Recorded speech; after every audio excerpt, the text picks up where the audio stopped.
Hi, everyone, and welcome to Massachusetts Strong for our second segment addressing mental health with psychologist Dr. Sarah Lardy Fournier. Welcome back, Dr. Sarah. Hello. Today, we're going to address confidence in youth sports. So, how can we promote more confidence in our youth athletes right now?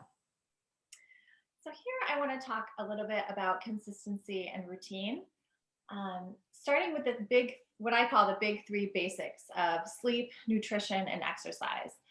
Those really do go a long way, getting those squared away, and often in therapy, that's where I start. Other routines involving self-care and hygiene are also really important right now, especially those who are at home a lot.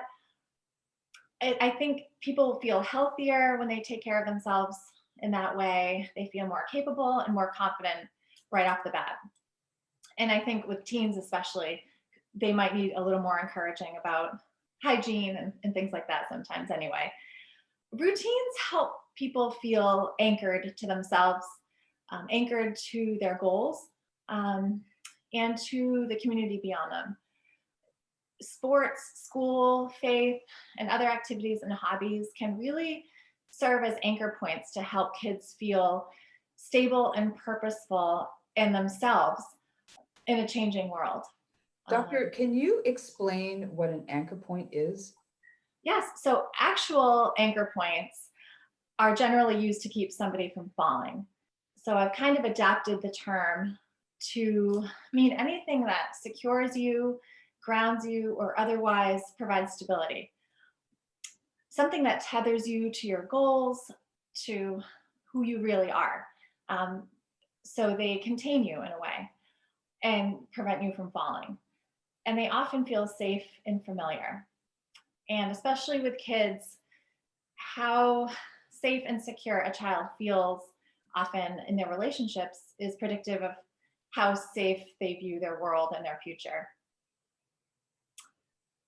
So I also want to talk about the importance of goal setting in terms of confidence. I think it's important that we encourage the kids to try new things, try new experiences, maybe a new position on the field. More importantly, I think that it's a time for them to be engaged in mastery experiences where they develop skills, build confidence, and feel productive, enhancing their sense of agency and control in an unpredictable world. Can you give us an example of a mastery Sure, skill? absolutely. A soccer player, for instance, maybe has identified a particular move, a dribble move, or other offensive move that he or she would like to learn. So then he would maybe set the goal to successfully use that in a game. Over time and with practice, he will likely master that skill, and the whole endeavor for him would be a mastery experience once he accomplished his goal. So he was learning skills and feeling productive and kind of reaching a new level with a skill. Thank you for that. That makes Okay. perfect sense. And anxiety has a really tough time of sticking when those things are happening. So, and the key, of course, with goal setting is to start small and manageable. I think we all like to jump forward with big ideas, but starting small is important. Mhm. And sometimes we talk about confidence as kind of being the opposite of anxiety. Just as mental health issues can spread across multiple settings, so can confidence. So, feeling confident and in control of one aspect in a child's personal life will translate pretty well into them viewing the larger world in a similar way. What about the things that they can't control?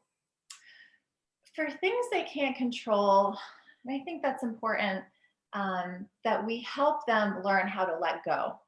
That's sort of the flip side of the coin. Um, Faith and prayer go a long way here. Um, I think if we can help them learn to recognize the comfort of sharing the burden of worry with somebody, and deciding to move forward, even though we don't have all the answers. That it's okay to not know. Excuse me.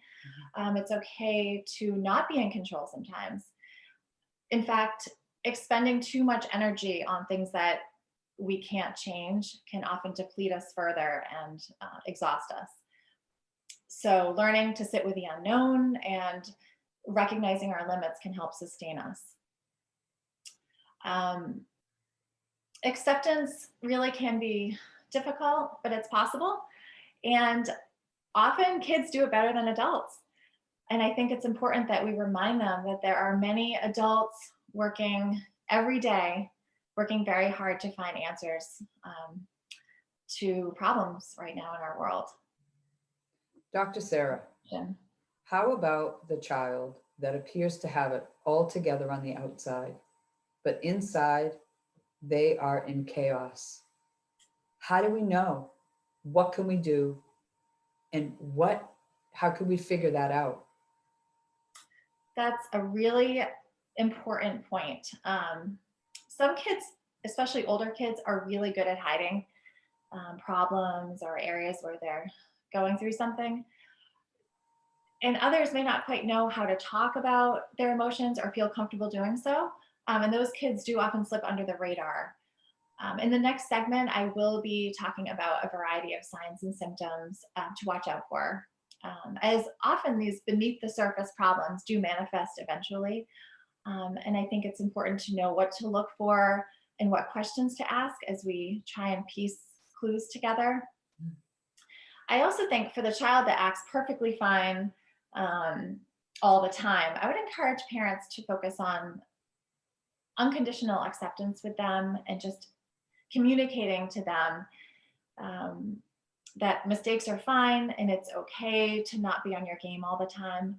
Again, sharing your own humanity from a parent perspective can really help break down some walls as well. Unconditional acceptance. I love that word. That is great. That's awesome. And I think too, yes. And I think too, encouraging kids that they can be part of the solution. So just encouraging them that there are ways that they can actually really help our world right now.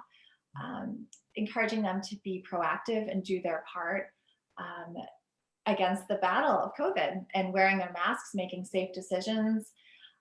They can be active participants in the solution, and this can boost their confidence as well and give them something that they can do, in the midst of all of this. So that can be empowering. So I just wanted to mention that too. And on that note, I think that we need to keep encouraging their efforts overall. They are doing a lot right now. And I think pointing out and praising their good choices and their perseverance is really important. Excellent. And then finally tying into something we've talked about, Maureen, the importance of unconditional love. And it's important to keep in mind that, for those of us working with kids or with our own kids, we don't always know what to do at every turn. But our kids are going to recover faster. They're going to grow stronger and more successfully cope when they are loved and accepted, no matter what, no matter how they're handling things. And just having that from us means everything. Dr. Sarah, thank you so much again. Another amazing segment.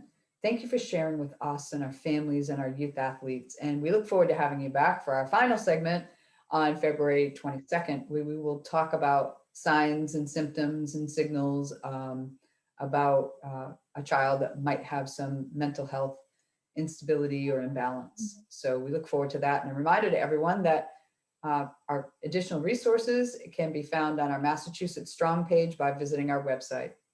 Thank you again. Thank you for listening.